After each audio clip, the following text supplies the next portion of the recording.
welcome all of you and welcome to my fellow panelists.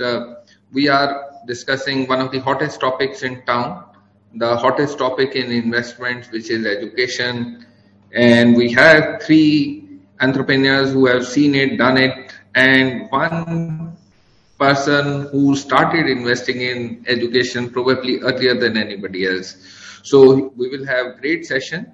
So let me start with the three entrepreneurs, and maybe, Akshay, will start with you. What are the current challenges? A lot has evolved, but what are the current challenges that we see in the environment? And what are the problems that you think EdTech companies will solve and are trying to solve? Sure, Dinesh, thank you. I think the biggest problem which EdTech companies are solving is the issue of employability.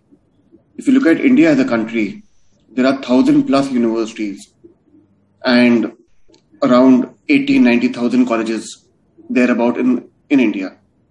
But we have a severe issue of employment paradox. Today you read the papers, it's every day there's an article of tech talent is not available, so-and-so talent is not available. On the other hand, in a country like India, you still have massive unemployability. So I think if EdTech solve that problem of how do you take a large population, make it employable, that's a huge problem for anybody to solve. And you look at EdTechs across the value chain.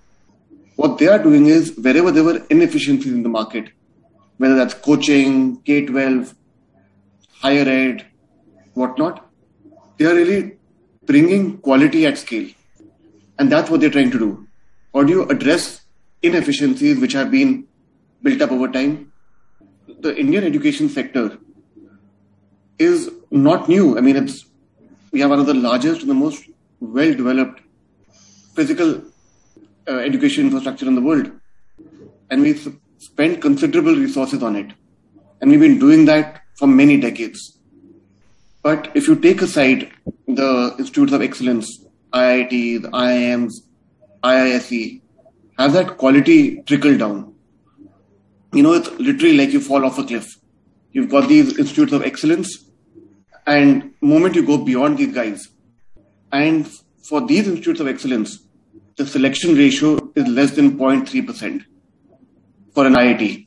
So what happens to the rest of 99.7% of the people who are aspirants? So that's, to me, fundamentally what EdTech is trying to solve. And the biggest challenge for EdTech today is India is a very competitive market. To me, I think India, whether education or EdTech, will be among the most competitive markets in the world. There is cutthroat competition here. And the biggest challenge, which is a global challenge is lack of quality faculty. Now, whether that's education, EdTech, across the board, there are just not enough people who are interested in teaching. And teaching was not really an inspirational career, or not a first preference for a lot of people as a career choice. Now, because of which, you also have the other side. How do you deliver quality education without quality faculty? We don't have enough PhDs in cutting-edge areas of AI, ML, deep tech, whatnot. Because you don't have enough faculty in those areas, you can't effectively disseminate them. And those are the kind of problems which EdTech is solving. And to me, fundamentally, Dinesh, you look at global education. Global education has really evolved over the last few decades. You take any of the best institutes in, whether they're in US, Europe, or even Asia today, the kind of areas they're working on, the kind of cutting edge research they're doing, kind of innovation which is coming out of those institutes is phenomenal. And that quality of education is something which is really lacking at scale in India. Vardan, would you like to add anything to what Akshay said? That was very insightful. Yeah. So I would like to back Akshay here that EdTech is corely focusing on the employability part of India. So, and the best part is now, from the area where I come in from, it is actually working, not only working for the best of the tech jobs. India provides the best of the tech to the world today, and that's pretty obvious with all the CEOs getting in. But what I also see is India is through EdTech we can actually provide a lot of blue collar jobs as well now towards that. And when we go to the masses, like when we go to the masses in the tier 2, 3, 4 cities of the India, you can actually enable them with the kind of education they would want to join the good companies here in the Delhi. What used to happen earlier was that if you want to, you will see the people coming from Bihar or UP to the states like Delhi to get the job. But now what's happening is you can actually train them there itself, where they are.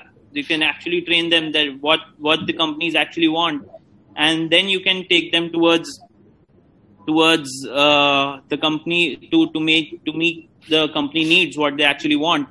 So this is something which I feel that actually has empowered people with a lot of learning.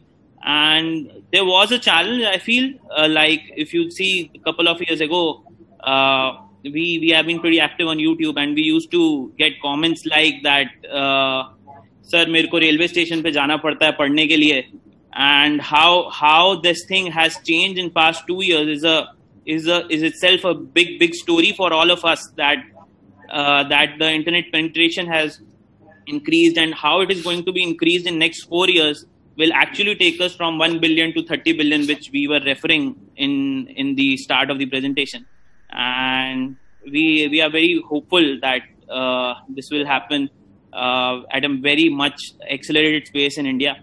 And yeah, so fingers crossed.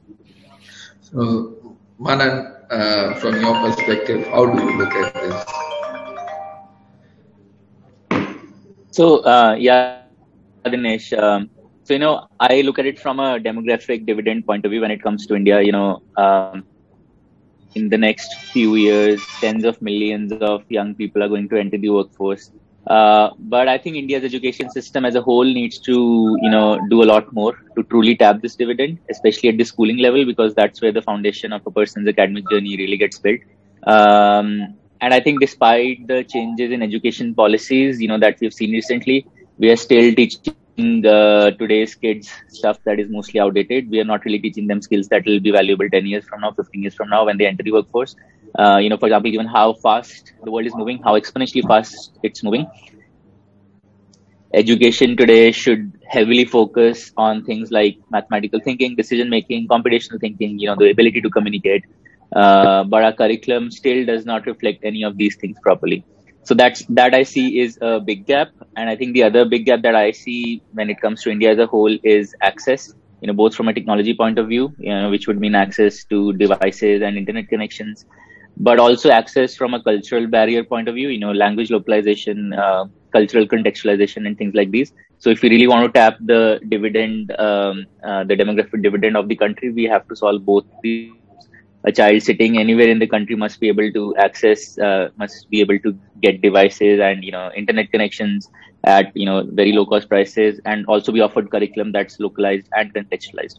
And I think on both of these fronts, EdTech players can do a lot of good work. But I think given the scale of the problem, if we really want to see change across the board for hundreds of millions of students, we need to see it from the top down. We need to see it in the government schooling system. And therefore, I very strongly feel that this is a problem, not just for public bodies alone or for private players alone, but, there should be kind of a collaboration where all of these players come together to do something meaningful. And you are clearly focused on maths, which I remember from my school days, many people used to be very scared of. So, kudos for taking on difficult problem to solve.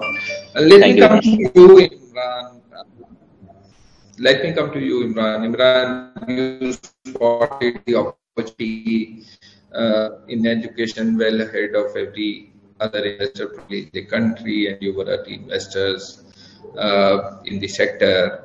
Now, and there are a lot of people in the audience who are looking at, getting investments. So, what is it? And this is one sector which everybody is talking about, can be as big as IT, where we can acquire global scale. India can be hub of education. So when you are looking at investments, what is it that you are looking at in the company or the promoter so that they can get investment either from you or somebody like you? Thanks, Dinesh. So I think, first of all, you're right. We've been investing in education for a long time. At the heart of education and Indian education being a top 3 market globally. I mean, if you look at EdTech investments, we are now head to head with the US and behind China. I think a big driver of that is, of course, our demographics and a large consumer market. But what has happened during COVID is that for the first time, we're seeing in education the possibility of addressing global addressable markets, right? So the emergence of global TAM, what used to be a hyper-local market, now technology allows you to address global markets. We didn't see this prior to COVID, and I think that's a very interesting dislocation. But to specifically answer your question, we're looking for entrepreneurs and businesses that are taking on the hard problems in education to solve. What are the hard problems in education? One is to deliver learning outcomes. Second, to use technology to provide dramatic improvements in access at the lowest cost, because that combination is the most important problem for education. And finally, we're looking for EdTech companies that are aligned to the jobs and the businesses of the future. Remember, B2C is getting disrupted. It's not business to consumer anymore. It's business to creator. There is a whole emergence of a creator economy. There's a global workforce where you can plug and play from anywhere, not just from small town India working for a company headquartered in big town India, but small town India working for companies located in Silicon Valley. I mean, we didn't see this before. So there is an arms race globally for human productivity. And I think India can lead that arms race in not just building EdTech for India, but building EdTech for the world. Our view at Gaja Capital is that between now and 2030, we will see between 50 and $70 billion of value created by EdTech companies serving the Indian market as well as serving global markets. And we're very excited about that. Okay.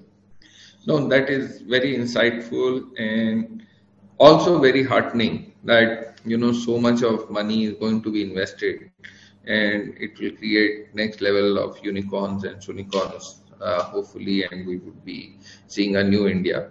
So now let me, ask you some of the personal examples, given there are a lot of people who want to be like you. So Manan, let me start with you this time. Yeah. What is the most challenging thing you have faced in setting up this, and what has been learning from that? Yeah. So Dinesh, as you said, we're a math company. We're a company focused on delivering ultra powerful math learning outcomes to kids, from across the world. And over the years, we've evolved a very powerful visual way to teach math to children. And our goal, our mission really is to, what we call the 1 billion math minds mission, which is to ultimately touch 1 billion children over the coming years and decades and enable them to become more powerful math thinkers. But 1 billion children implies 1 billion different brains, 1 billion different contexts, 1 billion different ways of learning, right? So our biggest challenge, I think, apart from all the tactical challenges of building the business and, raising capital and so on, I think our biggest challenge and also the most exciting problem we are working to solve is how to deliver really powerful learning outcomes for each and every unique child. How do we personalize and adapt our curriculum and teaching in real time to make sure that each child gets exactly what they need when they need it? And we think this is the holy grail of for an EdTech player like us. And if we're able to crack this effectively, if we are able to, make sure every child who comes to us becomes a master of math, we'll be able to do really well. And so that's like the challenge, right? And I think if we're able to solve that, it leads us to a really, really big opportunity. I think our end goal has always been clear, and the pandemic has only accelerated our journey towards that goal, which is to win the global math market, to build the world's largest math brand. We want to be every parent's first consideration as a platform when it comes to a child's math learning needs. We think India is the land of math and we want to teach math to the world. as Imran said, so building EdTech for the world. And I'm confident that we'll get there in a few years. But we do need to solve this problem of personalization at this huge scale. So that's what I would say is the biggest area of focus for us. Okay. Vardan, from your perspective till now in your entrepreneurship journey.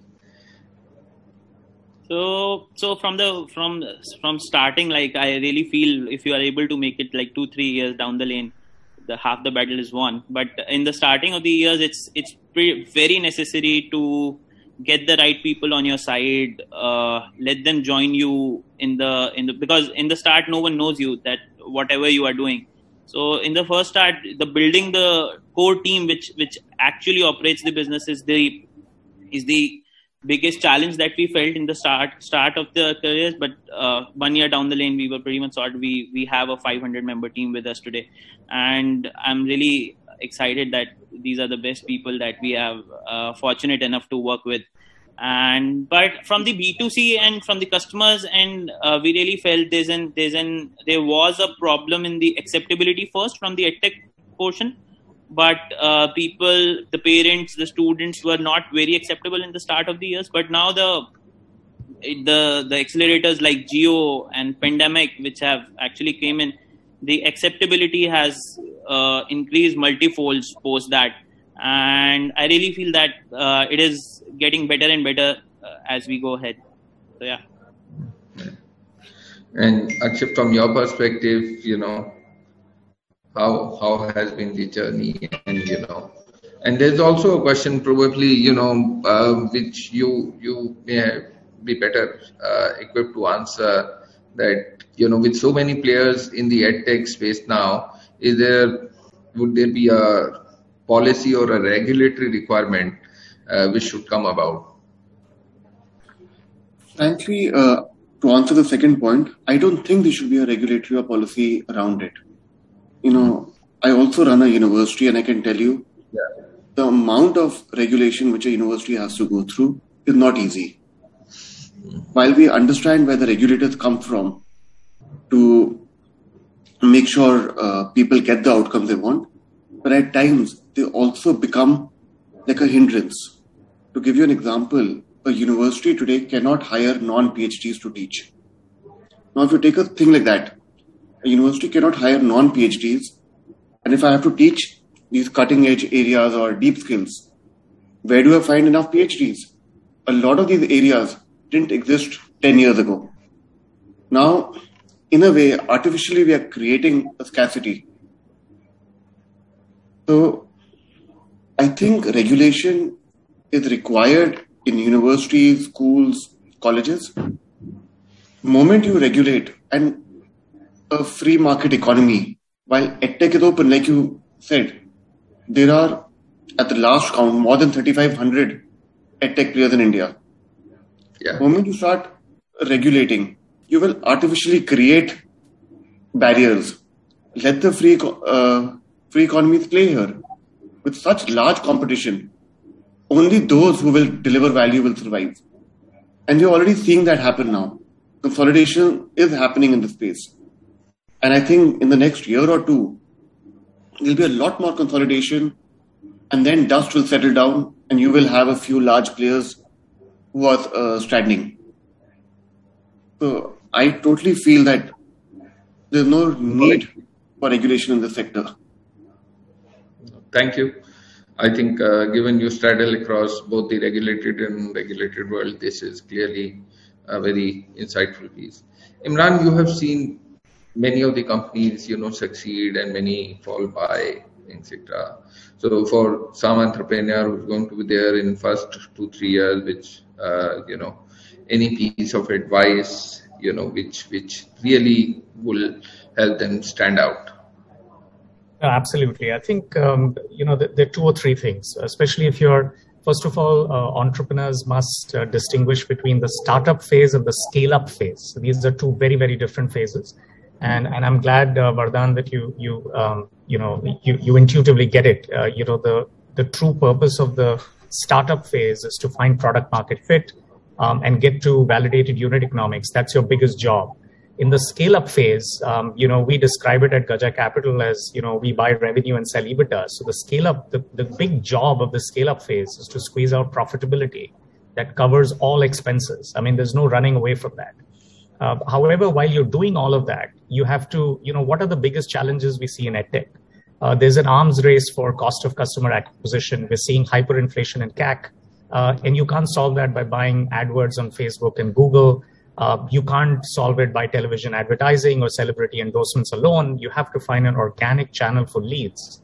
The second, how do you ensure stickiness of your customers and have cohort level renewal rates? It's a one-word answer: usage. If you are confident that your usage delivers outcomes, then your biggest job in the scale-up phase is to ensure usage. No one likes to buy a product that the children don't use. So if you talk to any parent today, any school today, that is their biggest bugbear. They feel ripped off if they pay for a product that children don't use. And I think EdTech companies should take full accountability of usage. In fact, I feel over the next few years, you might find usage-like pricing models emerge in EdTech, like you're seeing in SaaS around the world. So I would like to thank all the panelists for their great insights, and I hope the audience has enjoyed. And I would like to thank HTBC Circle for organizing this. And I also must add statutory thing that all the views which have been expressed are personal, either by me or by our panelists, and they do not represent the views of any organization. So that's from our side at this point of time. Thank you. Thanks, Dinesh.